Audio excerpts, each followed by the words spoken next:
اللعين الرجيم بسم الله الرحمن الرحيم الحمد لله الذي هدانا لهذا وما كنا لنهتدي لولا أن هدانا الله لقد جاءت رسل ربنا بالحق والصلاة والسلام والتحية والإكرام على الرسول النبي الأمي الدافع جيشات الأباطيل والدامغ سهولات الأضاليل العبد المؤيد والمنصور المسدد المصطفى الأمجد والمحمود الأحمد أبي القاسم محمد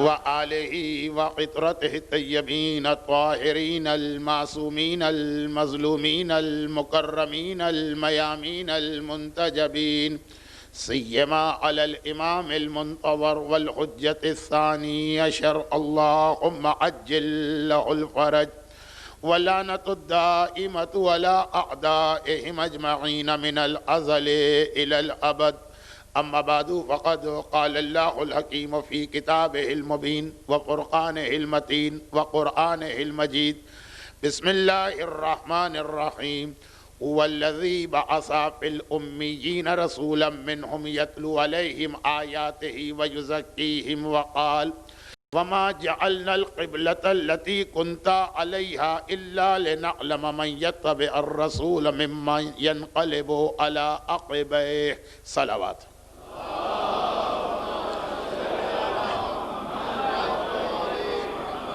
سورہ مبارکہ جمعہ اور سورہ مبارکہ بقرہ دو آیتوں کی تلاوت کی گئی ہے، اور جیسا کہ باقاعدگی سے مجالس سننے والوں کو میرا طریقہ معلوم ہے کہ ایک آیت وہ ہوتی ہے جس پہ مسلسل گفتگو ہو رہی ہو، اور دوسری آیت عموماً وہ ہوتی ہے جو خاص اس دن کی گفتگو کا عنوان ہو۔ مقصد رسالت اور اس کے تقاضے، یعنی ہماری کیا ذمہ داری ہے، ہم سے کیا ڈیمانڈ کی جا رہی ہے، ہم سے کیا، ہمارے لیے کیا ریکوائرمنٹ ہے پیغمبر کے اس دنیا میں آنے کا، اور وہ ہے قرآن کریم کا ایک انتہائی اہم لفظ کہ ہم نے اس رسول کو دنیا میں بھیجا تاکہ تمہارے نفس کو پاک و پاکیزہ کیا جائے، اور یہ اتنا اہم فریضہ ہے کہ اس کی خاطر خدا نے دعائے ابراہیم کو قبول تو کیا، لیکن پہلے اس کی اصلاح کی، پہلے اسے کریکٹ کیا، اور اس کے بعد اس دعائے ابراہیمی کو قبول کیا گیا۔ اگرچہ اس منصب کی، اس فریضے کی، اس ڈیوٹی کی اہمیت کو بیان کرتے ہوئے علماء ایک اور لفظ بھی بہت زیادہ استعمال کرتے ہیں، لیکن میں اس کی تفصیل میں اس وقت نہیں جا رہا۔ مختصر یہ کہ کہا جاتا ہے کہ اتنا اہم فریضہ کہ پورے قرآن کے اندر کہیں بھی آپ کو ایسی، اس انداز سے، اس تاکید کے ساتھ نفس کی پاکیزگی کا پیغام نہیں ملے گا، یعنی اس انداز کے ساتھ کوئی اور پیغام نہیں ملے گا سوائے نفس کی پاکیزگی کے، اور وہ ہے سورہ والشمس، جہاں خدا نے ایک نہیں، دو نہیں، چار نہیں، 8 نہیں، 11 پہلے قسمیں کھائیں، اور پھر 11 قسم کھانے کے بعد یہ پیغام بتا دیا۔ ایک قسم بھی اگر اللہ کھائے تو آدمی ایک مرتبہ چونک اٹھتا ہے، اللہ رب العالمین، اور وہ کسی مسئلے پہ قسم کھا رہا، اور پھر ایک کے بعد دوسری اور دوسری کے بعد تیسری۔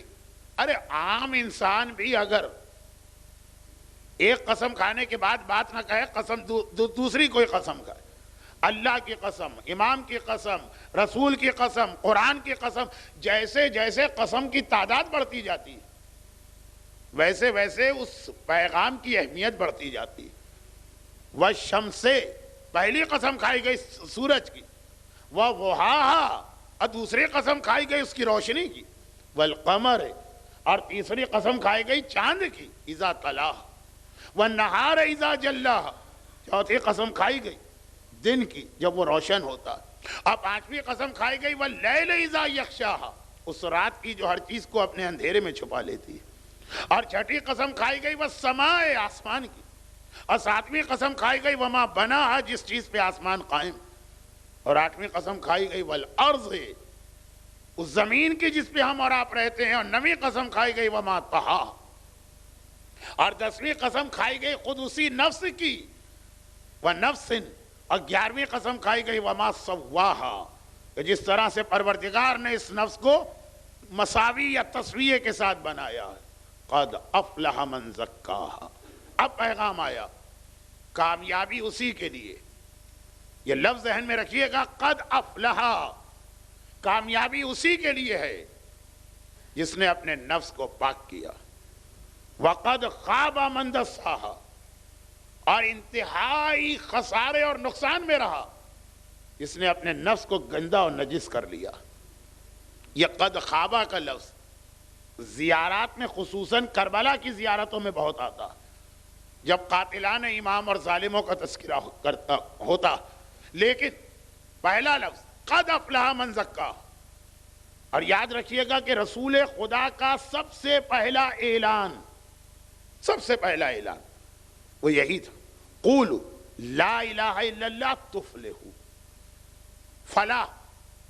اگر لا الہ الا اللہ، عجب قولو کے دو معنی، ایک کہنا اور ایک قائل ہونا۔ خالی زبان سے لا الہ الا اللہ کہنا کافی ہے کہ اس کا قائل ہونا پڑے گا، یہ ایک الگ بحث ہے۔ لیکن پیغمبر کا سب سے پہلا پیغام، جو پہلا انٹروڈکشن رسول خدا نے اپنا کرایا، ایک پہاڑی پہ کھڑے ہو کر، زیادہ مشہور ہے کہ وہ کوہ ابو قبیس ہے، زیادہ معتبر ہے کہ وہ کوہ صفا۔ بہرحال تاریخ کی بحث تو اس وقت نہیں کرنا، پہلا انٹروڈکشن جو ہے اپنا وہ یہ ہے، مقصد رسالت اس سے بہتر کیا ہو کہ لا الہ الا اللہ کہو تفلحو، تم فلاح پاؤ گے۔ اور قرآن کہہ رہا ہے فلاح وہ پائے گا کہ جس نے اپنے نفس کو پاک کیا۔ 2 + 2 4 ہوتے ہیں۔ پیغمبر کے پہلے خطبے کو قرآن کی آیت سے ملائیے، نتیجہ یہ نکلے گا کہ جو لا الہ الا اللہ کہے گا وہی اپنے نفس کو پاک کرے گا، یا دوسرے الفاظ میں لا الہ الا اللہ کا مقصد ہی ہے اپنے نفس کو پاک کرنا۔ لیکن اس سے پہلے کہ ہم اس پر ایک اور انداز سے اپنی بات کو آگے بڑھائیں، ایک چھوٹی سی بات یہ بتا دی جائے، یہ پیغمبر کے معجزات میں سے وہ معجزہ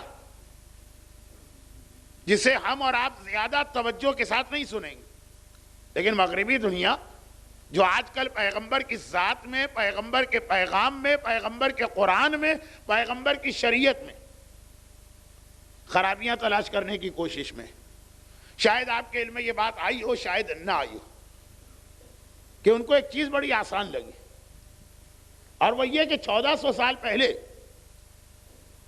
دنیا نے مجموعی اعتبار سے ہر چیز میں کم ترقی کی تھی۔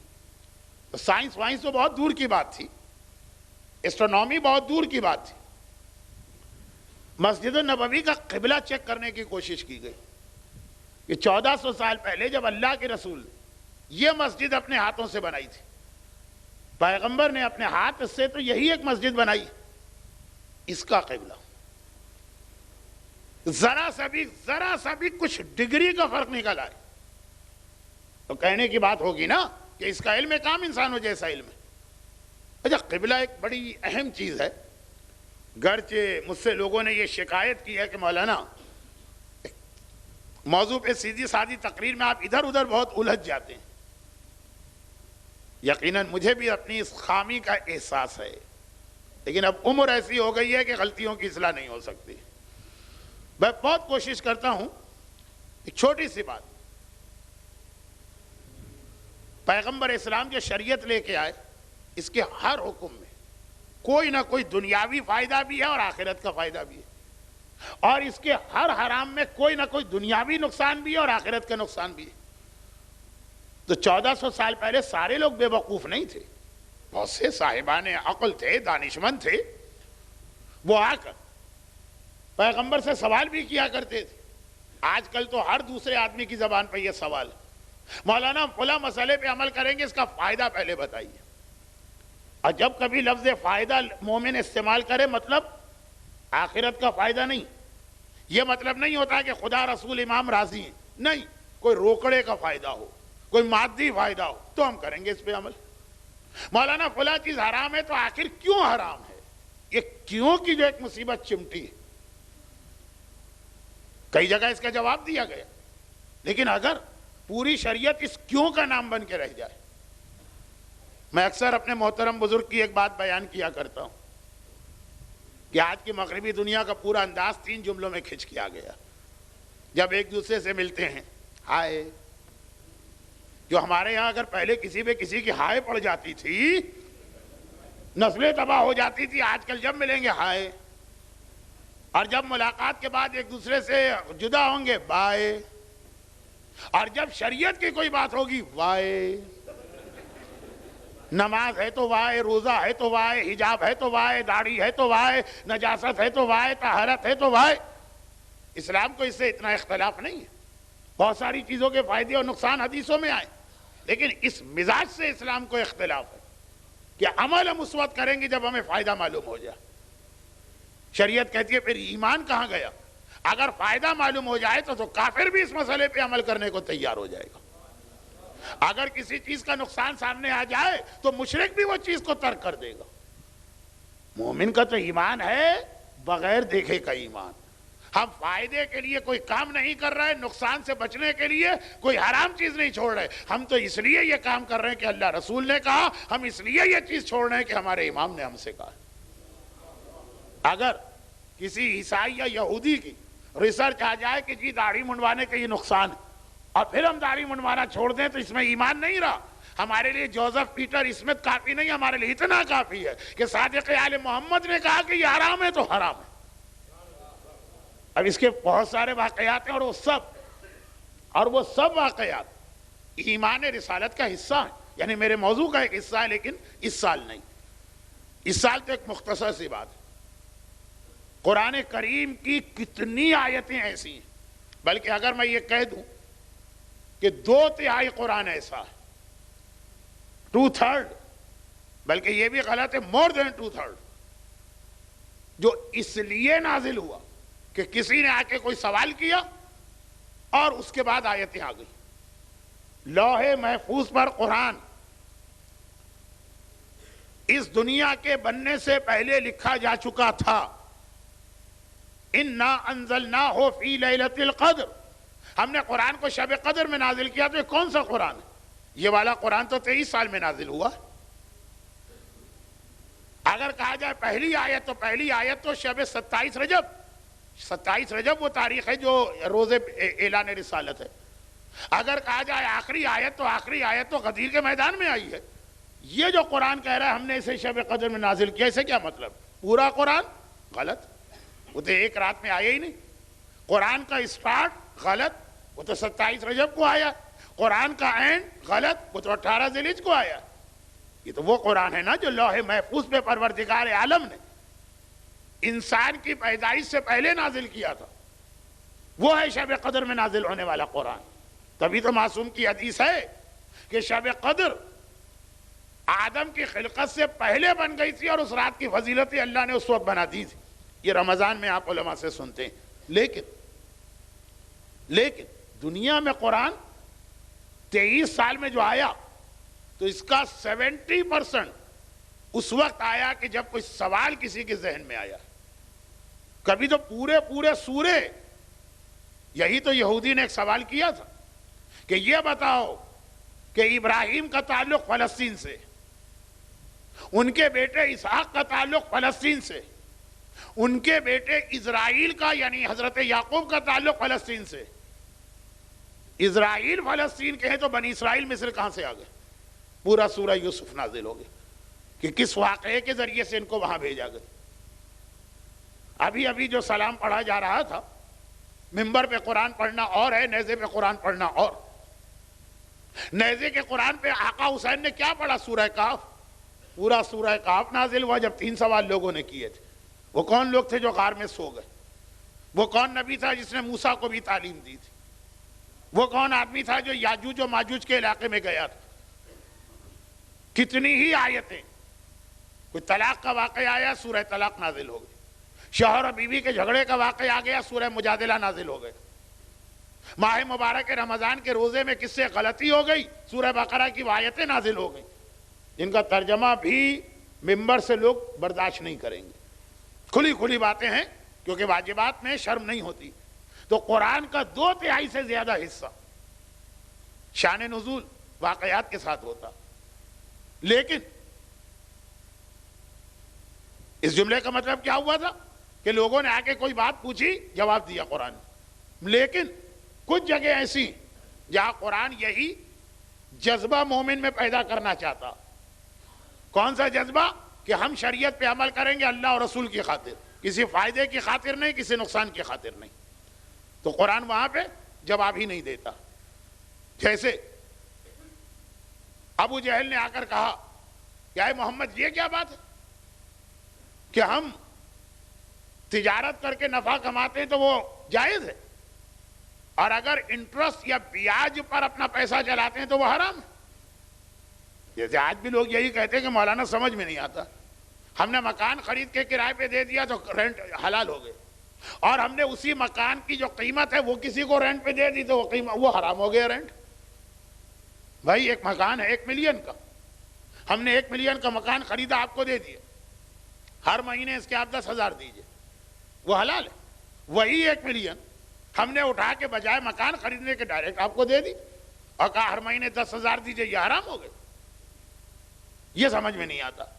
بلکہ بعض لوگ کہتے جی یہ تو چاہے ناک کو یوں پکڑو کہ ناک کو یوں پکڑو، وہ پتہ نہیں کس طرح پکڑی جاتی ہے ناک، لیکن کہا کہ یہ تو وہی بات ہوگی۔ یہی سوال آج کے، میں نے جو ابھی شروع مجلس میں کہا تھا، اس زمانے کے سارے لوگ بدھو اور بے وقوف نہیں تھے۔ جو آج اعتراض آپ کرتے ہیں اکثر اعتراض ہو چکے ہیں پہلے۔ پیغمبر نے کہا کہ ٹھیک ہے میں تمہارا سوال اللہ تک پہنچاتا ہوں، دیکھو اللہ اس کا جواب دے گا۔ انٹرسٹ حرام ہے، ایک بہت بڑی غلط فہمی لوگوں کے ذہن میں پیدا ہو گئی۔ جو یہاں کا مسئلہ کم ہے، یورپ کا زیادہ ہے، لیکن اب مسلمان ملکوں میں بھی آ رہا کہ بھئی انٹرسٹ ہے تو حرام، لیکن ایک مکان تو آدمی کی ضرورت ہے اس کے لیے جائز ہوگا، جس کو باہر کی دنیا میں مورگیج کہا جاتا۔ غلط، حرام ہے تو حرام ہے، چاہے ایک مکان ہو، چاہے آدھا مکان ہو، چاہے ضرورت کا مکان ہو، چاہے انویسٹمنٹ پراپرٹی ہو۔ لیکن اس کے اتنے نقصان ہیں انٹرسٹ کے کہ اب تو دنیا کے سامنے آنے لگے۔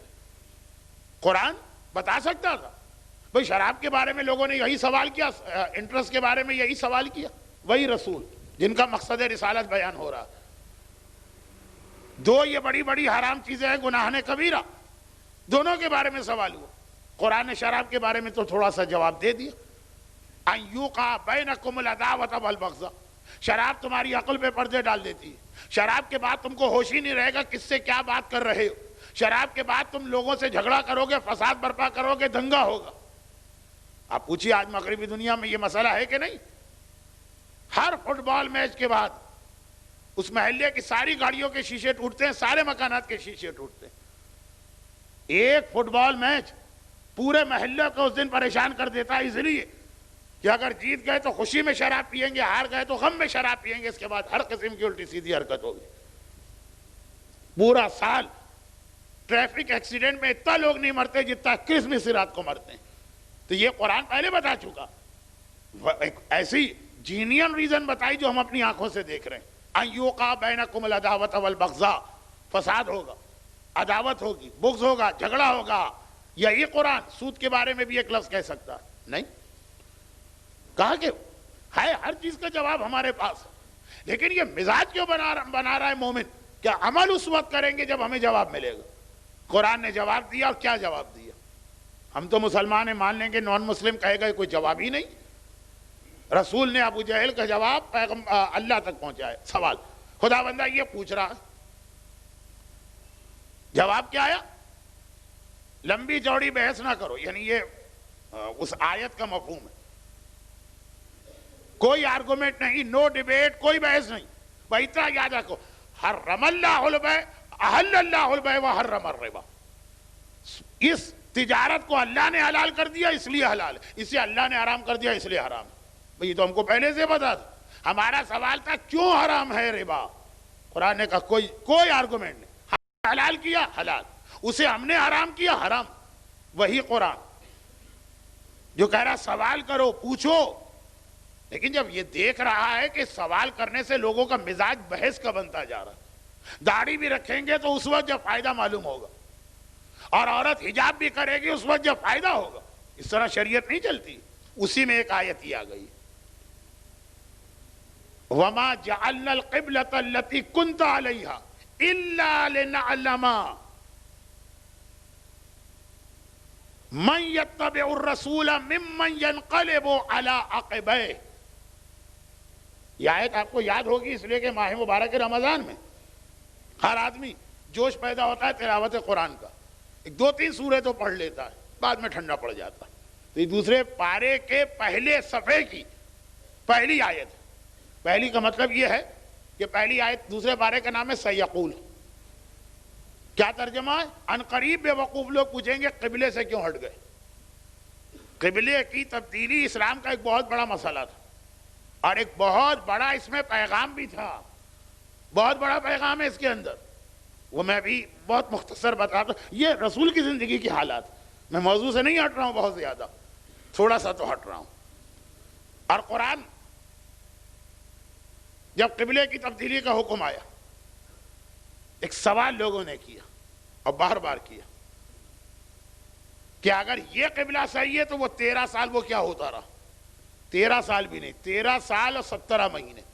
13 سال مکے میں مسلمان رہے اور نماز تو تھی، اور پھر مدینے میں آ کر بھی 17 مہینے تک فلسطین قبلہ رہا. زیادہ 17 مہینے کا سوال ہوا تھا. اس کا ریزن میں ابھی بتاتا ہوں. کہا کہ اگر یہ اب نیا قبلہ صحیح ہے تو پرانا وہ 17 مہینے کی نمازیں کہاں گئیں، اور اگر وہ صحیح تھا تو اب جو نمازیں پڑھ رہے ہیں یہ کہاں جا رہی ہیں. ضرورت کیا تھی اللہ کو بیٹھے بٹھائے ایک نیا فتنہ کھڑا کرنے کی. الفاظ اتنے برے تھے کہ قرآن کو کہنا پڑا سَيَقُولُ السُّفَهَاءُ. صفی لوگ ہیں، احمق لوگ ہیں، کم عقل لوگ ہیں، ان قریب کہیں گے بدلا کیوں گیا وہ قبلہ. اچھا آپ دیکھیے قبلہ بدلنے کی ایک بہت اہم وجہ،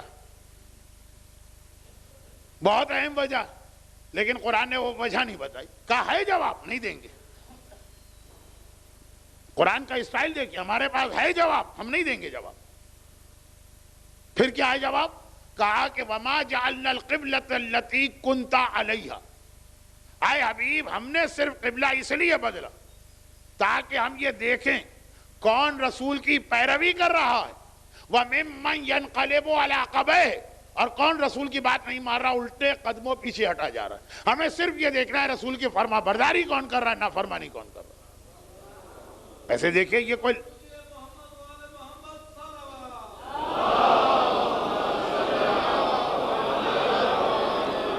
نان مسلم کے سامنے رکھیے، کہے گا یہ کوئی لاجیکل جواب نہیں ہوا. لیکن قرآن کہہ رہا ہے کہ ہمارے بعض احکامات کی مصلحت صرف یہی ہے کہ ہمیں دیکھنا ہے اتباع رسول کون کر رہا ہے. رسول کی تقلید نہیں ہوتی، رسول کا اتباع ہوتا. امام زمانہ کی تقلید نہیں ہوتی، امام کا اتباع ہوتا. کہا صرف یہ ہم کو دیکھنا ممن یتبع، لفظ اتباع، صرف ہم کو تمہاری ٹیسٹنگ کرنا ہے، صرف ہمیں تمہارا امتحان لینا ہے، ٹرائل کرنا ہے. لیکن مصلحت ہے قرآن نے نہیں بتائی. اور وہ کیا مصلحت؟ وہ مصلحت یہ کہ جب اسلام آیا تو دو راستے تھے، یا خانہ کعبہ کو قبلہ بنایا جائے اور یا بیت المقدس کو.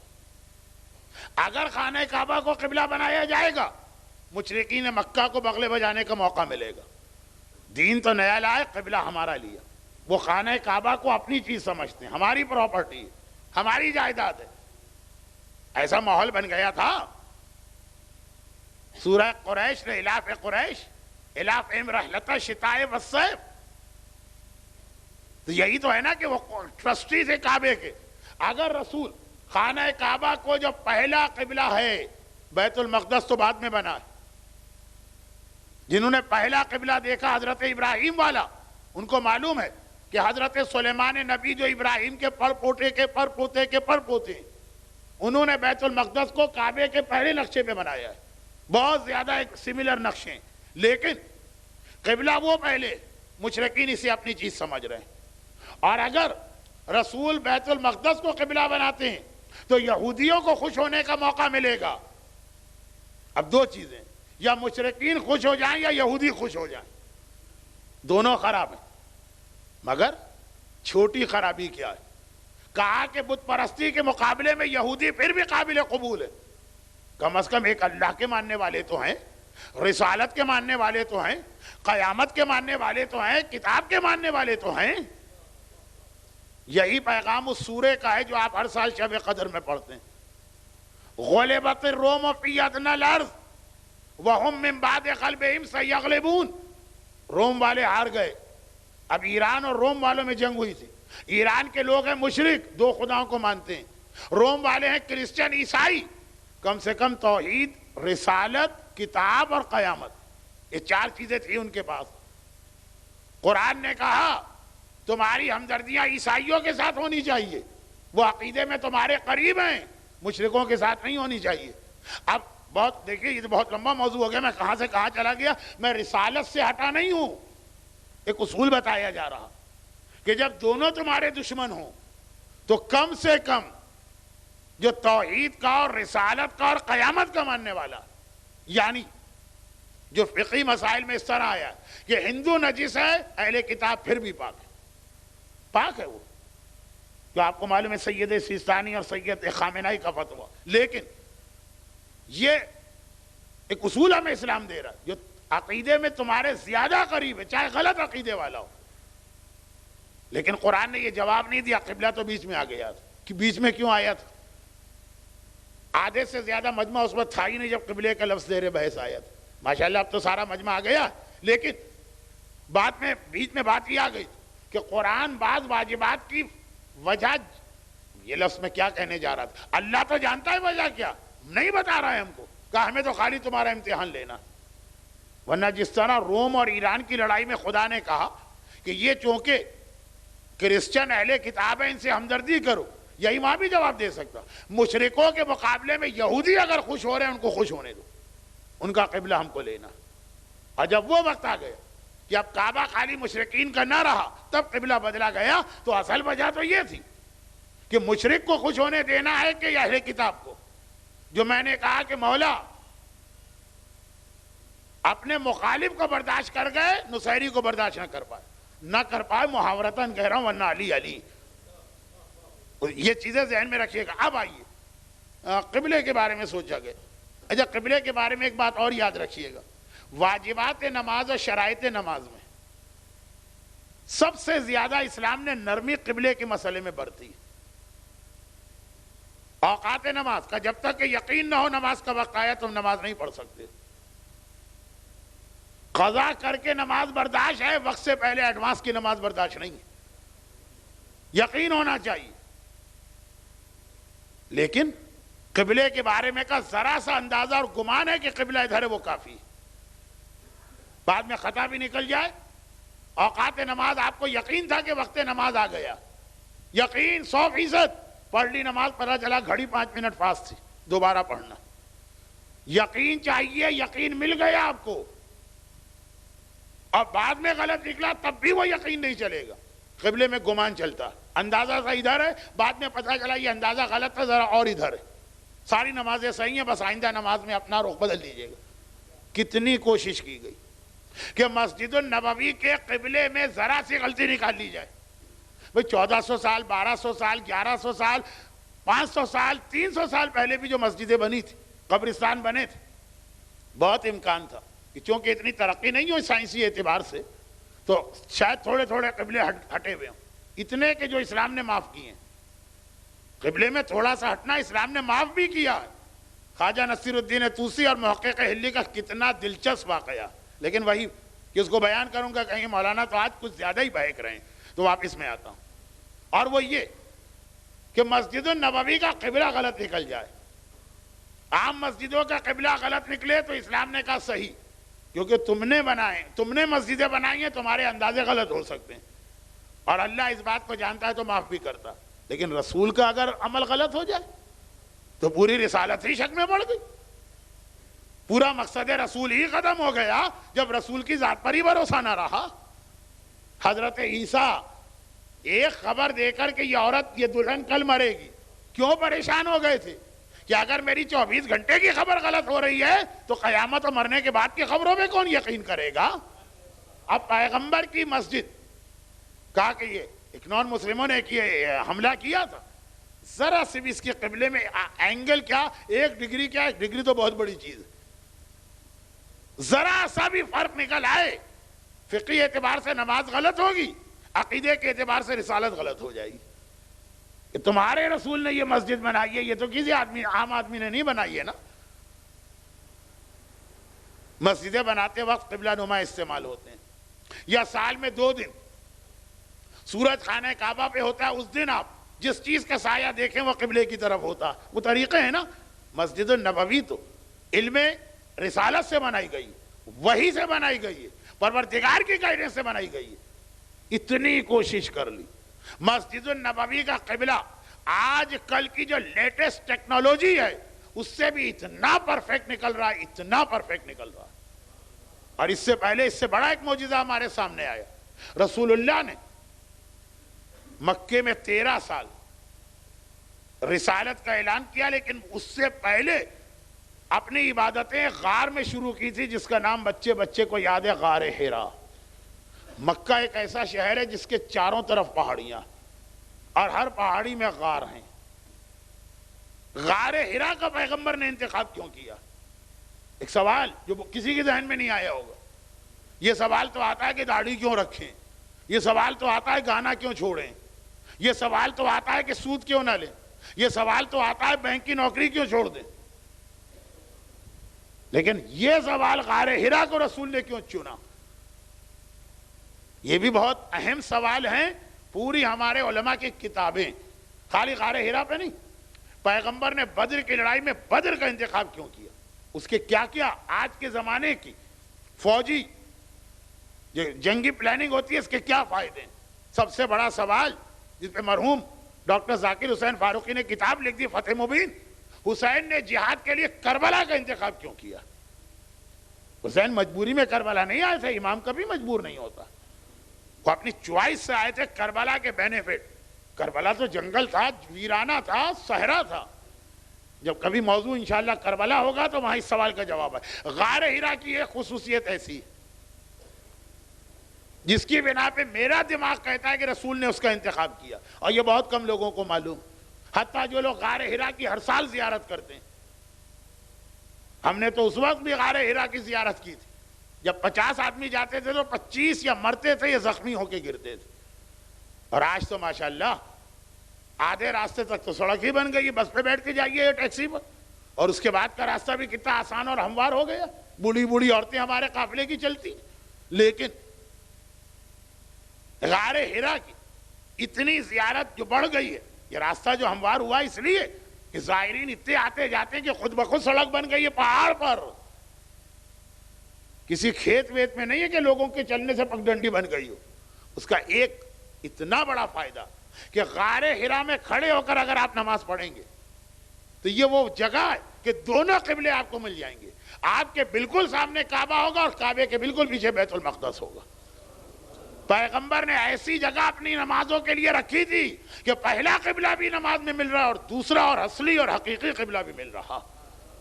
آج لوگوں کی سمجھ میں آ رہا ہے تو پیغمبر کے معجزے پر۔ پیغمبر تو امی ہے نا، جو الف بے نہ جانتا ہو جغرافیہ کہاں سے جانے گا، وہ فلکیات کا علم کہاں سے جانے گا، جس کو یہ نہیں پتا ہو کہ کھجور کے درخت میں میل اور فیمیل کو ملانا ضروری ہے، رہنے والا وہ عرب کا ہے جہاں کھجور کے علاوہ کوئی پیداوار ہی نہیں۔ یہ شکل پیغمبر کی بنا کے مسلمان پیش کر رہے ہیں۔ لیکن حالت یہ کہ جب مسجد النبوی کا قبلہ بنانے کی ضرورت پیش آئی تو آدھی ڈگری بھی بہت بڑی چیز ہے، مائکرو کے اندر چلے جائیے، اتنا بھی غلطی نہیں نکلی، اور غار حرا میں نماز پڑھنے کی ضرورت پیش آئی۔ پیغمبر نے مکے کے سارے غاروں میں اس غار کا انتخاب کیا جو پہلے قبلے کی جانب بھی ہے، وہاں سے دوسرا قبلہ بھی آدمی کو ایک ڈائریکشن میں 2 قبلے مل رہے ہیں۔ لیکن غار حرا میں 5 سال رسول کو رکھا کیوں گیا؟ پیغمبر کی عمر 35 سال کی تھی، 40 سال میں پیغمبر اسلام نے اعلان رسالت کیا۔ اس کا ایک بہت بڑا فائدہ یہ بتایا گیا کہ تنہائی یہ رسول کے لیے نہیں ہے، مگر جو مقصد رسول ہے اس کے لیے تنہائی، دنیا سے تھوڑا کٹ جانا۔ غار کا مطلب یہ ہے کہ مکان چھوڑا، غار کا مطلب یہ ہے کہ رشتہ داریاں اور تعلقات توڑی، غار کا مقصد یہ ہے کہ دنیا کے تماشوں اور نرنگیوں سے دور ہوئے، غار کا مقصد یہ ہے کہ بزنس، کاروبار، جاب، پیسہ کمانے کی ٹینشن سے دور ہو گئے۔ کہا کہ یہ جو ہے نا تزکیہ نفس کے لیے، نفس کو پاک کرنے کے لیے وہ تنہائی جس میں خالی انسان بندہ ہو اور اللہ ہو. تزکیہ نفس کا پیغام دنیا کو دینا. پیغمبر کو تزکیہ نفس کی ضرورت نہیں. جیسے رسول کے لیے یہ لفظ توہین رسالت ہے کہ ہم رسول کی تقلید کرتے ہیں، ویسے رسول کے لیے یہ لفظ توہین رسالت ہے کہ پیغمبر کا تزکیہ ہے. تزکیہ چھوٹی چیز ہے، تطہیر بڑی چیز ہے. ان کا تزکیہ نہیں ہوتا، ان کی تطہیر ہوا کرتی ہے. مگر چونکہ ہمیں تزکیہ کا پیغام دینا، تو جو پیغمبر کی ایک حدیث ہے نا، میں نے تمہیں کوئی حکم ایسا نہیں دیا جس پر پہلے خود عمل نہ کیا، اور کسی ایسی چیز سے تمہیں نہیں روکا جس سے میں نے پہلے خود اپنے آپ کو دور نہ کیا ہو. پیغمبر معصوم ہے، سید المعصومین، 13 معصوموں کے بھی سردار، لیکن صرف ہم کو یہ بتانے کے لیے کہ یہ نفس کی پاکیزگی کتنا اہم مسئلہ، کہا بعد میں تم سے، کہا پہلے میں نے خود عمل کیا. اور یہی سورہ یونس کی 5ویں آیت ہے. ایک حدیث ہے، کبھی اس حدیث کو ذہن میں رکھ کے سورہ یونس کی تلاوت کیجئے گا. سورہ یونس اور سورہ ہود، یہ 2 جڑواں سورے ہیں، ٹوین. سورہ نمبر 10، سورہ نمبر 11. پیغمبر فرماتے ہیں کہ مجھے ان 2 سوروں نے بوڑھا کر دیا. یعنی اس میں اتنی بڑی ذمہ داریاں کچھ بتائی گئی ہیں مومن کی بوجھ کی وجہ سے. یہ تو رمضان کا ٹاپک ہے نا، قرآن کی سوروں کی تفسیر. 5ویں آیت یہی ہے کہ پیغمبر اپنی رسالت کی ایک دلیل دے رہے ہیں. کیا ہے مکے والوں، تم میری رسالت پہ شک کرتے ہو. وَلَقَدْ لَبِثْتُ فِيكُمْ من قبل سنین، میں نے تمہارے درمیان اس سے پہلے 40 سال کی زندگی گزاری. آج تک میرے کردار میں کوئی خامی دیکھی؟ آج تک میرے کسی قول کے اندر غلطی دیکھی؟ آج تک میرے کسی ایکشن کے اندر خطا دیکھی؟ آج تک میں نے کبھی غلط بیانی کی؟ آج تک میں نے کبھی جھوٹ بولا؟ آج 40 سال کے بعد کیسے میں جھوٹ بول سکتا ہوں؟ اپنی زندگی کو، اپنے کردار کو یہ بطور دلیل رسالت پیش کر رہے ہیں. یہ تو قرآن کے سورہ یونس میں پیغمبر کا جملہ آیا. اور غار حرا سے نکل کر جس دن رسول پہاڑی پر آ کر پیغام دے رہے ہیں، وہاں بھی پہلے مکے والوں سے کہلوایا کہ اے مکے والوں، اگر میں یہ کہوں کہ اس پہاڑ کے پیچھے دشمن کا لشکر ہے، تم کیا کہو گے؟ کیا جواب تھا سب کا؟ کہ ہم آپ کی تصدیق کریں گے. پیغمبر نے کہا کیوں کرو گے تصدیق؟ تم تو نہیں دیکھ رہے ہو، میں دیکھ رہا ہوں، تم تو نہیں دیکھ رہے ہو. کہا اس لیے کہ ہم نے آج تک آپ کو صادق اور امین پایا، سچا پایا ہے، امانت دار پایا. سچا اسے کہتے ہیں جس کی گفتار درست ہو، امین اسے کہتے ہیں جس کا کردار درست ہو. جب گفتار اور کردار درست ہو جائے اس کو اسلام میں ملا کے معصوم کہا جاتا. معصوم اسی کو کہتے ہیں جس کا قول بھی صحیح ہو، معصوم اسی کو کہتے ہیں جس کا عمل بھی صحیح ہو. مکے والوں سے پہلے اپنی عصمت کی گواہی لی، مگر عصمت کی گواہی عقیدے کی بنیاد پہ نہیں لی، اپنے ماضی، اپنی زندگی کی بنیاد پہ لی. ہم اور آپ رسول کو معصوم مانتے ہیں اپنے عقیدے کی بنیاد پر. مکے والوں سے کہا میں تمہارے درمیان 40 سال رہا ہوں، کبھی کوئی کردار میں کمی، کوئی خرابی، کوئی کجی، کوئی جھوٹ، کوئی خیانت، کوئی بددیانتی، کوئی فراڈ دیکھا؟ غار حرا کے 5 سال یہ ہمارے اور آپ کے لیے، ہم معصوم نہیں بن سکتے، ہماری تطہیر نہیں ہو سکتی. کہا تمہارا تزکیہ ہو سکتا ہے، اور تزکیے کے لیے دنیا سے کٹنا اور اللہ سے اپنا رشتہ جوڑنا ضروری ہوتا. کیونکہ تزکیے میں سب سے بڑی رکاوٹ کیا آتی ہے؟ کبھی بیوی، کبھی اولاد، کبھی دوستیاں، کبھی رشتہ داریاں، کبھی بزنس کا فیور، کبھی جاب چھوٹ جانے کا خطرہ. کیا آج آپ پوچھیں کسی سے کہ تمہارے گناہوں کی وجہ کیا ہے؟ کیوں تم کو معلوم بھی ہے کہ غلط ہے اور کر رہے؟ جواب یہی ملے گا گھر والے ناراض نہ ہو جائیں. جواب یہی ملے گا کہ خاندان میں بلا وجہ ٹینشن ہو رہی. جواب یہی ملے گا کہ جاب میں پرابلم ہو رہے ہیں. جواب یہی ملے گا کہ اس طرح سے بزنس نہیں چل پاتا. صاف صاف لوگ کہتے تھے مولانا آپ کی تقریریں سن کے تو بزنس ہو ہی نہیں سکتا. تزکیہ اسی کا نام ہے کہ اللہ دنیا سے کٹ کے اللہ کے پاس جاؤ. غار حرا تزکیہ نفس کی وہ منزل ہے، کیونکہ رسول اپنی تطہیر والی چیز کو تو ہمارے لیے نہیں پیش کر سکتے، ہماری تطہیر ممکن ہی نہیں، اور ہمارا تزکیہ کرنے آئے تو تزکیہ والے مرحلے کو پیش کیا.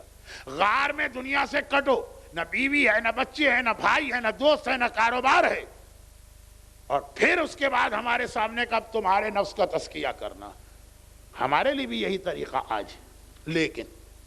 لیکن بس یہ ہے موضوع.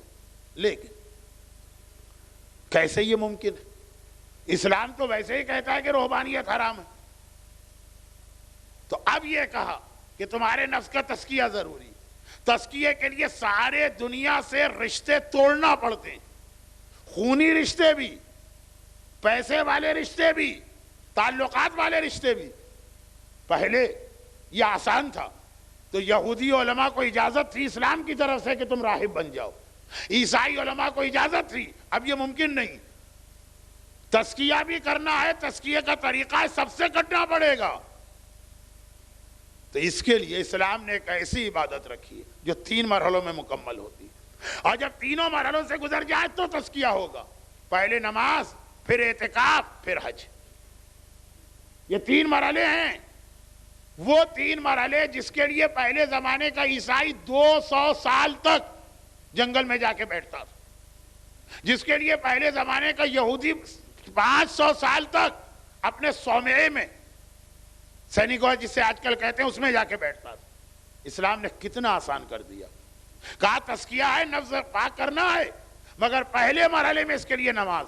نماز کسے کہتے ہیں؟ دن میں 17 رکعت نماز جو منیمم ہے. اور مومن کی پہچان تو 51 رکعت نماز. اتنی دیر جب نماز میں رہو گے، یہ غار حرا کی تاریکی اور تنہائی سمجھو سارے رشتے کٹ گئے. نماز کے بیچ میں نہ بیوی ہوتی، نماز کے بیچ میں نہ اولاد ہوتی، نماز کے بیچ میں نہ بھائی ہوتا ہے، نماز کے بیچ میں نہ جاب ہوتا ہے، نماز کے بیچ میں نہ بزنس ہوتا ہے، نماز کے بیچ میں نہ کوئی فیورزم ہوتا. ہم 200 سال تک عبادت خانے میں نہیں بیٹھ سکتے، لیکن روزانہ ہمیں ٹریننگ دی جا رہی ہے. تزکیے کا آغاز نماز سے ہے اور نماز کا پیغام. گرچہ ویسی نماز تو ہم نہیں پڑھ سکتے کہ پاؤں سے تیر کھینچو تو پتہ نہ چلے، مگر ایسی نماز بھی نہیں پڑھنا ہے جس مسلمانوں کی کچھ صحیح کتابوں میں لکھی. ایک بزرگ کہتے ہیں کہ مجھے نماز میں بڑا مزہ آتا. کیا مزہ آتا ہے؟ کہ میں نماز میں پورا اپنا ایک تجارتی قافلہ تیار کر کے اسے شام کی جانب بھجوا دیتا ہوں. کتنے اونٹ ہوں گے، کتنا سامان ہوگا، سبحان رب العظیم و بحمدہ. شام میں آج کل کیا چل رہا ہے، سمع اللہ لمن حمدہ، کتنے غلام بھیجے جائیں گے، سبحان رب الاعلیٰ. پوری حدیث ہے، پورا واقعہ ہے. ویسی نماز نہیں پڑھ سکتے تو ایسی نماز بھی نہیں پڑھنا ہے. مولانا نماز جلدی ختم کیجئے. انڈین ٹی وی کے سوپ اوپیرا کی قسط نمبر 52 آنے والی ہے. پتہ نہیں بہو نے ساس کو کیا جواب دیا اور ساس نے پلٹ کے بہو سے کیا کہا. 17 رکعت رکھی ہے. پورے ہمارے 24 گھنٹے نہیں لیے اسلام نے. جو ہم انسان ہیں، نہ تو ہم سے یہ کہا معصوم جیسے بنو، اتنا بھی نہ کہا کہ جیسے پہلے عیسائی یہودی 2 سال عبادت کرتے تھے. 17 رکعت تو دنیا سے کٹ جاؤ. یا تم ہو اور اللہ ہو. صرف تمہاری اور اللہ کی بات ہے، صرف تمہارا اور اللہ کا رشتہ. اس کے لیے ہمیں 1-2 حدیثیں بھی بتائی گئی. لیکن اس سے پہلے کہ میں وہ حدیثیں پڑھوں، مشہور ہیں، ایک جملہ اور کہہ دوں. قرآن نے پیغام کیا دیا؟ قد افلح. کامیاب کون ہے؟ من زکا. پیغمبر نے کہا قولوا لا الہ الا اللہ تفلحون. نماز کا سب سے پہلا نام کیا آیا؟ اذان سنیے. نماز کا سب سے پہلا نام کیا آیا؟ حی علی الصلاۃ، پہلا نام. پھر کیا کہا گیا؟ حی علی الفلاح تفلحون. قد افلح، مفلحون، فلاح، یہ سب ایک لفظ ہے. کیا کہہ کے نماز کے لیے بلایا گیا؟ خالی یہ نہ کہا گیا کہ نماز ہے، کہا آؤ یہ کامیابی ہے. کامیابی امریکہ جانا نہیں ہے. کامیابی اپنے بچے کو امریکن یونیورسٹی کی ڈگری دلانا نہیں ہے. کامیابی ہے نماز. کہا آؤ تمہیں کامیابی دلائی جائے. یہ وہی لفظ ہے جو قد افلح ہے. کامیاب وہ ہے جو نفس پاک ہوگا. اور قرآن اور روزانہ مؤذن نے دن میں 5 مرتبہ پیغام دیا. یہ ہے کامیابی. 2 × 2 4. کامیابی کے لیے نفس پاک کرنا ہے. کامیابی کا طریقہ ہے نماز. یعنی نفس پاک کرنے کے لیے بہترین ہتھیار، بہترین دوا، بہترین آلہ، بہترین طریقہ، اس کا نام ہے نماز. اور اسی لیے دنیا سے کٹو اور اللہ سے جوڑو. نماز کے بیچ میں بھوک لگ رہی ہے، کھاؤ بھی نہیں. پیاس لگ رہی ہے پیو بھی نہیں، ہنسی آ رہی ہے زبان پہ قہقہا بھی نہ، کوئی چیز دکھ دے رہی ہے آنکھ میں آنسو بھی نہ آئے. نماز یعنی کیا مطلب ان چیزوں کا؟ ہم نہیں ایسا ہو سکتے، ہم کو ٹریننگ دی جا رہی ہے کہ اتنا کٹ جاؤ، اتنا کٹ جاؤ، اتنا کٹ جاؤ کہ اپنے آپ کو بھی بھول جاؤ. پاؤں سے تیر کھینچنے والی مثال تمہیں خود بن کے دکھانا ہے. ہنس نہیں سکتے، رو نہیں سکتے، بول نہیں سکتے، چل نہیں سکتے، کھا نہیں سکتے، یہ سب تو فطرت کے تقاضے ہیں. کہا فطرت پہ بھی قابو پانے کا نام ہے نماز. اور ایک بات اور کہہ دوں، یہ تاریخ، کچھ حدیث، یہ تاریخ طبری میں یہ روایت موجود ہے. طبری کیا روایت ہے کہ جب ابن زیاد نے کوفے کی گورنری سنبھالی، یزید ابن زیاد بصرے کا گورنر، کوفے کا گورنر یزید کو بڑا ڈھیلا ڈھالا لگ رہا، چنانچہ اس کو ہٹا کر معزول کر کے ٹرمینیٹ کر کے ابن زیاد سے کہا کہ بصرے سے زیادہ اس وقت کوفے کا کنٹرول ضروری، مسلم آ چکے ہیں. چنانچہ ابن زیاد یہاں گیا. پہلے تو اس کو بہت سارے لوگ وہ مل گئے جو اس دھوکے میں مارے گئے کہ یہ آقا حسین آئے ہیں، چہرے پہ نقاب ڈال کے. یہ شاید پہلی مجلس میں میں نے کہا تھا، ہاں بالکل پہلی مجلس میں نے کہا تھا. ہاں ابن زیاد کو دیکھ کے کہا کہ جا سیدنا الحسین، جا سیدنا الحسین، جا سیدنا الحسین، ہمارا آقا حسین آ گیا، ہمارا آقا حسین آ گیا. ایک بار سارا جذباتی مجمع باہر آ گیا. پہلی مجلس میں نے کہا تھا یہ وہ لوگ ہیں جو آقا کا انتظار کر رہے ہیں، تیاری نہیں کر رہے. ابن زیاد بھی مسکرا کے سب کو دیکھتا رہا. اس کا آدھا کام آسان ہو گیا کہ میں کوفے آتا، اپنی حکومت قائم کرتا، پھر میں ڈھونڈتا کہ کون لوگ ہیں یزید کے خلاف. یہ سب نکل آئے، خود ہی اپنے نعرے بتا رہے ہیں. وہ تو ابن زیاد نے پکڑ لیے. لیکن یہ پہلی مجلس تھی. آج نویں مجلس میں اس واقعے کا اصل پیغام دینا. اور یہ میں بتا دوں کہ اگرچہ کیلنڈری اصول کے اعتبار سے تو میری آخری مجلس ہونی چاہیے تھی، لیکن کل کی مجلس بھی انشاءاللہ یہ ثواب، یہ شرف، یہ سعادت میں حاصل کر رہا ہوں. اور پرسوں سے پھر مولانا تقی ہادی صاحب قبلہ کا بیان شروع ہونے والا. لیکن وہ پہلی مجلس والی بات آدھی تھی، آج آدھی پوری ہو رہی. اور وہ یہ کہ یہ سب ابن زیاد کے دھوکے میں کون لوگ آ گئے. میں نے یہی کہا تھا نا کہ جو بغیر تیاری کے بلا رہے ہیں، جذباتی لوگ تھے. یہ کسی حکومت کے لیے خطرہ نہیں ہوتے، انہیں بڑے آرام سے پکڑا جا سکتا. اصل خطرہ ہوتے ہیں مین آدمی جو دانشمند ہیں، جو ذہین ہیں، جو کوئی موومنٹ چلا رہے ہیں. وہ اس طرح سامنے آتے بھی نہیں. ابن زیاد کو ان کی اتنی فکر بھی نہیں، اس لیے یہ سارے ابن زیاد کے سامنے آ گئے. ان پہ ہاتھ بھی نہیں ڈالا ابن زیاد. ان کو تو آدھے گھنٹے میں صحیح کر دوں گا. جو اصل لوگ ہیں مسلم ابن عقیل کا موومنٹ چلانے والے، جو اصل یعنی جو ویسے مومن ہے جیسا پہلی مجلس میں نے کہا تھا، جو امام کو بلا رہے ہیں تو تیار بھی ہو رہے ہیں، تیار ہو کے امام کو بلا رہے ہیں. جیسے ہی ابن زیاد آیا، مسلم ابن عقیل غیبت میں چلے گئے. ہیں کوفے میں کسی ایسے گھر میں جا کے بیٹھ گئے کہ ابن زیاد نہیں ڈھونڈ پا رہا. اسے پتا کہ سب سے پہلے مسلم کو مجھے گرفتار کرنا ہے، جب تک کہ وہ میرے ہاتھ میں نہیں آئیں گے میں کوفے کو کنٹرول نہیں کروں گا. مسلم کہاں سے ہاتھ آئیں؟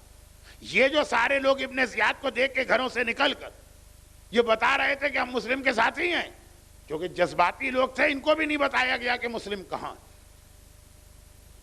اب ابن زیاد، یہ تاریخ طبری سے پڑھ رہا ہوں، ابن زیاد نے سب سے پہلا اپنا مین ٹارگٹ بنایا مسلم کا پتہ چلانا.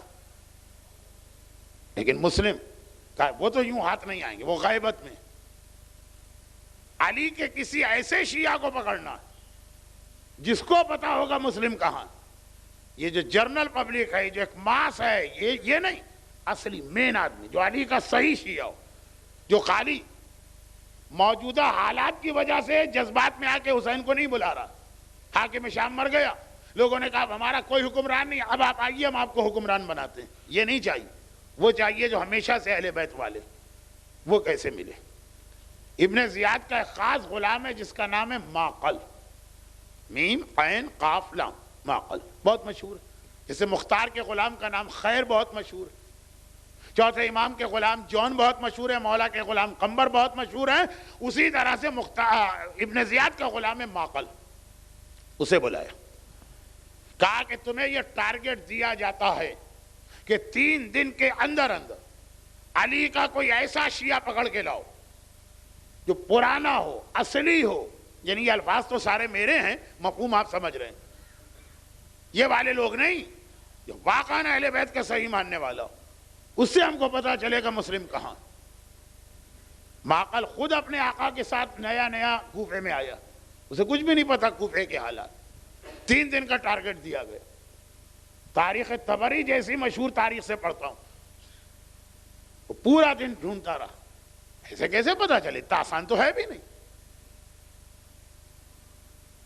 پورا دوسرا دن اس کا نکل گیا, کوئی پتا نہیں چل رہا. ایسے جذباتی قسم کے بہت لوگ مل رہے ہیں جو حاکم شام کے مرنے کے بعد حسینی بنے. تیسرا دن, بات لمبی ہو رہی ہے جبکہ یہ 1 منٹ کی بات تھی. جب تیسرا دن بھی صبح سے شام تک کوئی ہاتھ نہیں آیا. کل صبح چوتھا دن ہے جب ابن زیاد کے پاس جا کے رپورٹ دینا. پرانا غلام ہے, وفادار غلام, شاید سزا نہ ملے, لیکن اسے خود یہ احساس شرمندگی ہے کہ آقا نے کام دیا اور میں پورا نہ کر سکا. چوتھی رات کیا کرے, اتنا بے چین ہے, گھبرا رہا کہ گھر جانے کا دل بھی نہیں چاہ رہا. ایک کام مجھے دیا گیا, کام آج تیسرا دن پورا ہو گیا. پہلے زمانے میں, بلکہ پہلے زمانے کے 50 سال پہلے تک عشاء کے بعد تو شہروں میں قبرستان جیسا سناٹا ہوتا تھا. فجر کے تک کوئی ایکٹیویٹی نہیں ہوتی تھی. تبھی تو میں کہتا ہوں وہ والی حدیث تو لگ رہا ہے کہ جبرائیل نے خاص ہمارے لیے کہی ہے. پہلے زمانے والوں کے لیے وہ حدیث کی کیا ضرورت ہے. پہلے زمانے میں عشاء, جو کہ الیکٹریسٹی وغیرہ تھی نہیں, بالکل عشاء کے بعد ایسا ماحول ہوتا جیسے قبرستان سناٹا, یا جیسے ہماری مجلس میں مجمع بیٹھتا, بالکل یہ کیفیت. نہ کوئی انسان نظر آئے, نہ کوئی آواز, نہ کوئی ایکشن, نہ کوئی جی.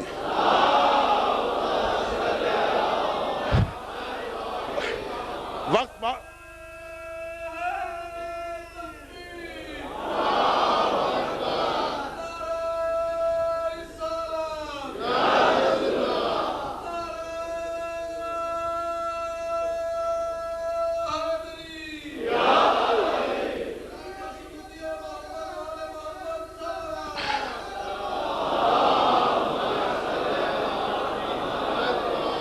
چلے خیر, آپ کا یہ جوش بتا رہا ہے کہ مجمع میں خرابی نہیں ہے, پڑھنے والے میں خرابی ہے.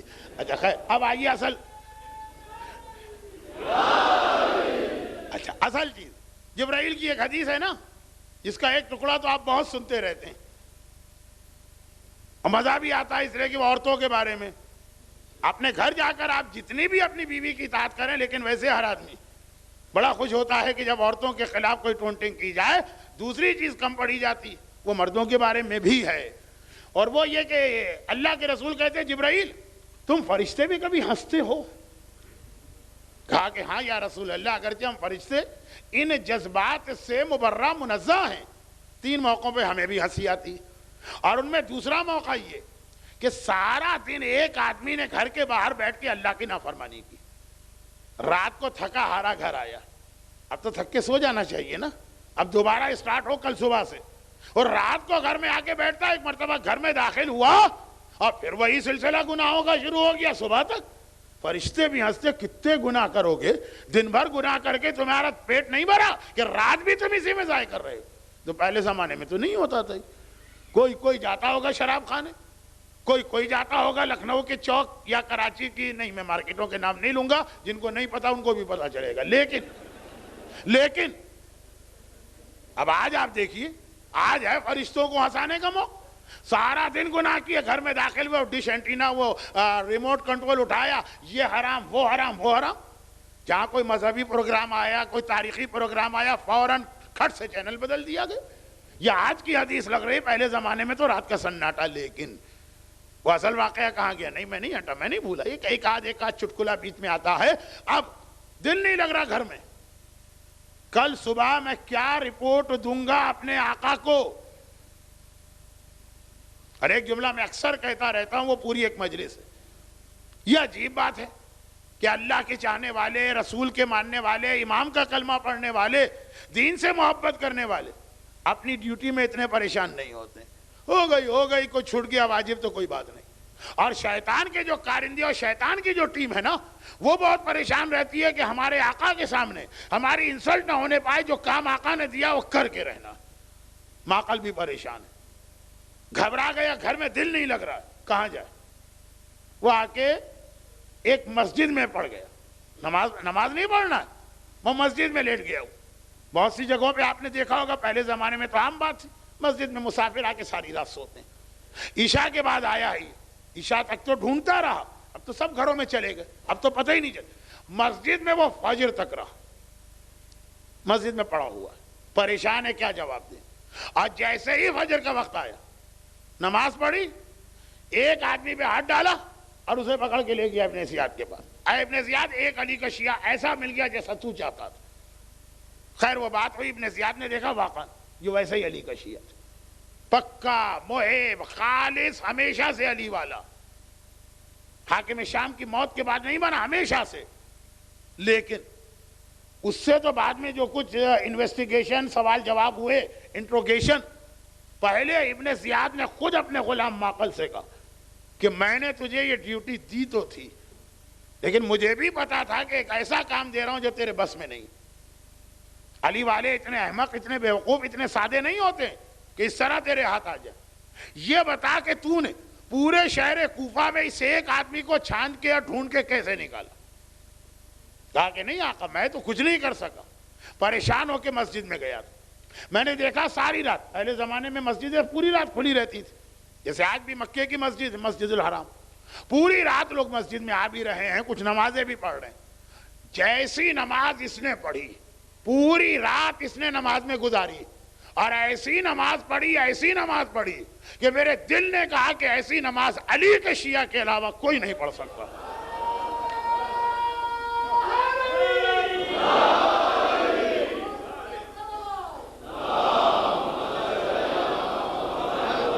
تاریخ طبری کا فقرہ ہے کہ ماقل نے نماز کی مدد سے پہچانا. نماز تو سب لوگ اس زمانے میں پڑھتے تھے، لیکن علی والے کی نماز ایسی نماز ہوتی تھی کہ ابن زیاد جیسے ظالم و دشمن اہل بیت کا غلام بھی پکار اٹھا کہ ایسی نماز سوائے علی والے کے کوئی نہیں پڑھ سکتا.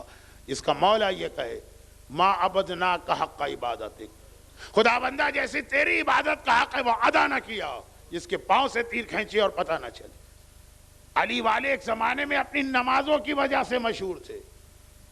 یہ نمازیں علی والے کی پہچان بنتی تھی، مگر وہ والی نمازیں جو نفس کو پاک کر کے فلاح تک پہنچاتی ہیں. اسی لیے اس کے فوراً بعد ایک دوسرا لفظ آتا ہے جو کل اس ایام عزا کے تیسرے عشرے کی آخری مجلس میں بیان کروں گا. کل یہ موضوع مکمل ہوگا. لیکن علی والے کی پہچان ایک زمانے میں نماز تھی. اور کیوں نہ ہو علی والا وہ ہے کہ عام حالات میں نہیں، برستے تیروں میں، کٹتی گردنوں میں، بہتے خون میں، گرتے لاشوں میں بھی وہ نماز کو نہیں چھوڑتا. قیامت کا دن کسے کہتے ہیں؟ 61 ہجری کے عاشورے کو. وہ قیامت کیا حیثیت رکھتی ہے؟ یہ ہے قیامت. اسی وجہ سے جو قیامت کی ساری نشانیاں بتائی جاتی ہیں. زلزلہ آئے گا تو زلزلہ یہاں بھی تھا، سورج کو گہن لگے گا، سورج کو گہن یہاں بھی لگا. عاشورے کا دن جو قیامت سے کم نہیں ہے، اس وقت عین ظہر کے وقت، میں علی کی مثال نہیں دے رہا ہوں، میں حسین کی مثال نہیں دے رہا ہوں، علی والوں کی مثال دے رہا ہوں، حسین والوں کی مثال دے رہا ہوں. عین اس ہنگام میں جب جنگ اپنے پورے عروج پر ہے. کربلا کی لڑائی 2 مرحلوں میں ہوئی. پہلے مرحلے میں قتال عام تھا، پوری یہ فوج پوری اس فوج سے لڑ رہی ہے. اگلے مرحلے میں 1 to 1 جب بنی ہاشم کے شہداء کی باری آئی تھی، تو یہ ظہر کے وقت قتال عام ہو رہا ہے، پورا لشکر اس پورے لشکر سے لڑ رہا. تیر بھی ہیں، تلواریں بھی ہیں، شہادتیں بھی ہیں، خون بھی ہے. ابو ثمامہ سیداوی حسین کا نام نہیں لیا میں نے، سجاد کا نام نہیں لیا میں نے، علی کا نام نہیں لیا میں نے، چلے عباس و اکبر کا نام بھی نہ لیا، علی والا غیر معصوم لیکن تزکیہ مزکا تزکیہ والا، آسمان کو اس وقت بھی دیکھتا ہے اور کہتا ہے مولا حسین وقت نماز آ گیا ہے، پہلے ہم نماز کیوں نہ پڑھیں؟ آقا نے ہاتھ اٹھا کے دعا دی، جعلک اللہ من المصلین، خدا روز قیامت تمہیں نمازیوں کی صف میں شامل کرے۔ یہ حسین کی دعا ملتی ہے جو ایسے وقت میں بھی نماز کو یاد کرتا۔ ہم ایئر کنڈیشن کمرے کے اندر فوم کے گدے پہ سوتے ہوئے فجر کی نماز آتی ہے اور قضا ہو جاتی ہے، جعلک اللہ من المصلین۔ ارے واجب نماز تو واجب نماز، میں نے مجلس میں کہا تھا نا کہ 17 رکعت بھی اگر پڑھیے عبد اور معبود کا رشتہ بنے گا، اور اصل تو مومن کی پہچان 51 رکعت ہے، واجب تو واجب نماز۔ ہمارے پاس تو تاریخ میں یہ آیا کہ میرے مولا سجاد نے کہا کربلا سے شام پہنچنے تک میں نے ایک بی بی کو نماز شب تک قضا کرتے نہیں دیکھا۔ راوی نے ایک سوال کر لیا، مولا یہ ماہ سفر کا آغاز ہے، قافلے کے شام میں داخل ہونے کی تاریخ ہے، زیادہ مصائب تو مولانا تقی ہادی صاحب پڑھیں گے، میرے تقریر لمبی ہو جاتی ہے، مصائب کچھ مختصر کر دیتا ہوں، لیکن سوال کرنے والوں نے ایک سوال کیا، جب یہ قافلہ لٹا ہوا قافلہ شام میں داخل ہوا، شام دمشق نہیں کہہ رہا ہوں، شام، تو راستے میں کئی ایسی بستیاں آئیں جہاں شہر والوں نے عمر سعد کی فوج پہ حملہ کیا، شہر کے دروازے بند کر دیے، رات میں ان کو ٹھہرنے نہیں دیا گیا۔ شیعہ نے حیدر کرار کی بات نہیں ہے جہاں ذرا سی انسانیت ہو، پورا دن قافلہ چلتا ہے، رات آرام کرتا ہے، نہیں، رات کو آرام نہ کرنے دیا۔ ہمارے ساتھ نے بھی کہا چلاؤ قافلہ، تو راوی کہتا ہے مولا سجاد آپ نے فرمایا کہ پورے سفر میں ایک مرتبہ بھی نماز قضا نہ ہو، شب کی نماز کی بات ہو رہی ہے۔ مولا نے کہا ایک بار بھی نہیں، کہا لیکن کئی راتیں تو ایسی آئیں کہ قافلہ رکا ہی نہیں۔ مولا نے کہا یہی میں کہہ رہا ہوں، میں نے چلتے اونٹوں پر دیکھا کہ بندھے ہاتھ ہیں سیدانیوں کے، مگر نماز شب وہاں بھی پڑھی جا رہی ہے۔ چلتے اونٹ میں بندھے ہاتھ ہیں، جو جملہ مولا نے اس موقع پہ نہیں کہا، کسی اور موقع پہ کہا، وہ بھی بڑھا دوں اس میں کہ کربلا سے جب یہ قافلہ چلا تو جتنے بچے تھے جب شام پہنچا آدھا چوتھائی اس سے بھی کم رہ گئے، بلکہ میں نے اپنے ایک استاد سے سنا تھا 112 بچے کربلا سے چلے تھے، شام میں پہنچے تھے فقط 12 رہ گئے تھے۔ یہ 100 بچے کہاں تھے؟ کہا کہ جس وقت یہ قافلہ چل رہا ہوتا تھا، محملیں نہیں ہیں، عماریاں نہیں ہیں، اور بیویوں کے ہاتھ بھی آزاد نہیں ہیں، گردن سے بندھے ہوئے ہیں۔ جب اونٹ دوڑائے جاتے ہیں تو یہ بچے ماں کی گود سے زمین پہ گر جاتے ہیں، مائیں فریاد کرتی ہے واہ جدہ واہ محمدہ، پسر سعد کہتا ہے انہی بچوں پر سے اونٹوں کو گزار دو۔ اللہ اللہ، راہ کوفہ و شام میں آج بھی کتنی ننھی قبریں ہوں گی جو ان امام زادوں کی ہیں جن پر سے اونٹ گزارے گئے۔ تو ایک سوال یہ آیا، یہ 12 بھی بچے تو کیسے بچے؟ اور ایک اور سوال بھی آیا، دونوں کو ملائیے اور آج کی مجلس تمام۔ ایک راوی کہتا ہے مولا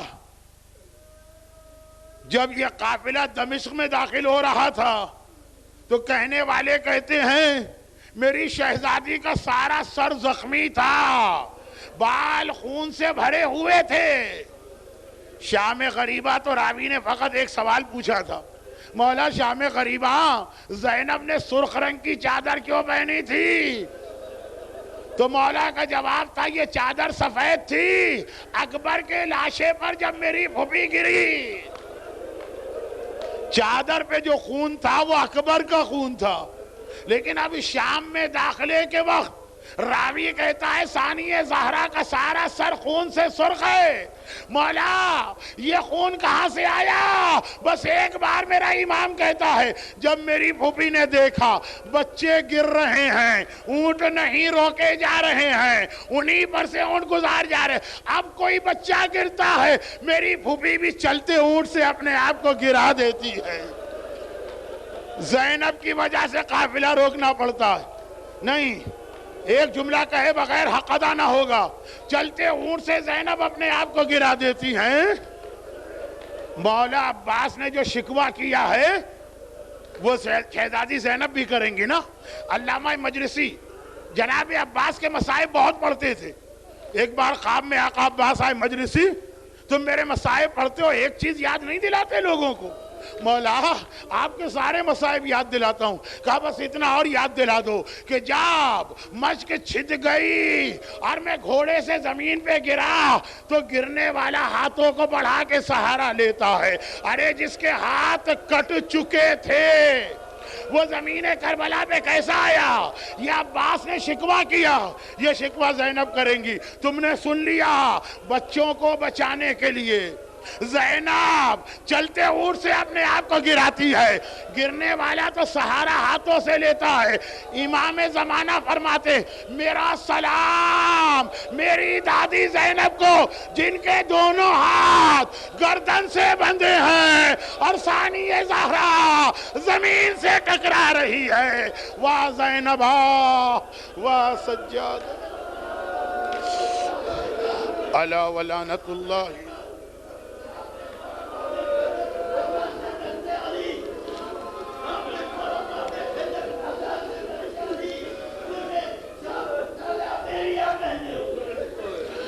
خداوندہ شریکت الحسین ثانیہ زہرا زینب کبریٰ کے ان مصائب کا واسطہ آج کی مجلس میں موجود تمام مومنین اور مومنات کو صحت عاجلہ اور شفاء کاملہ عطا فرما.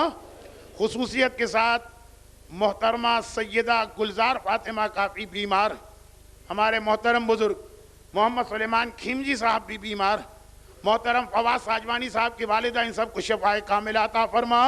ثانیہ زہرا کے مصائب کا واسطہ جو لوگ آج کی مجلس میں ہیں ان مومنین اور مومنات کو غم حسین کے سوا ہر غم سے محفوظ فرما.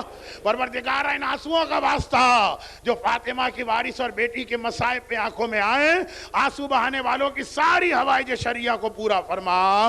خداوندہ ان ننھے امامزادوں کا واسطہ جو راہ کوفہ و شام میں اس طرح شہید ہوئے کہ نشان قبر بھی موجود نہیں ہے، ہمارے تمام مرحومین خصوصاً مجلس کے میں موجود مومنین اور مومنات کے خاندان کے تمام مرحومین اور حسینیہ زہریہ کے بانی اور متولی ساجوانی خاندان کے تمام مرحومین کی مغفرت فرما.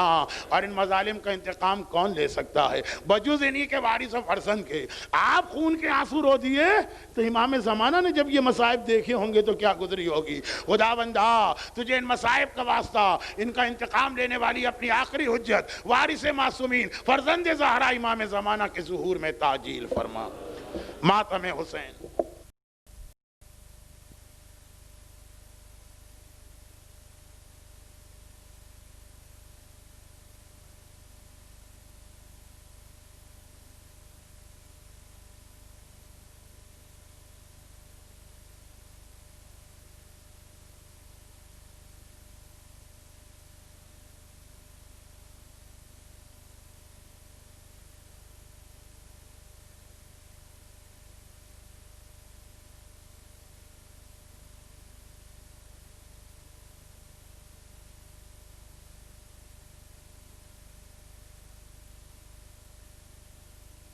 دانیوں کا قافلہ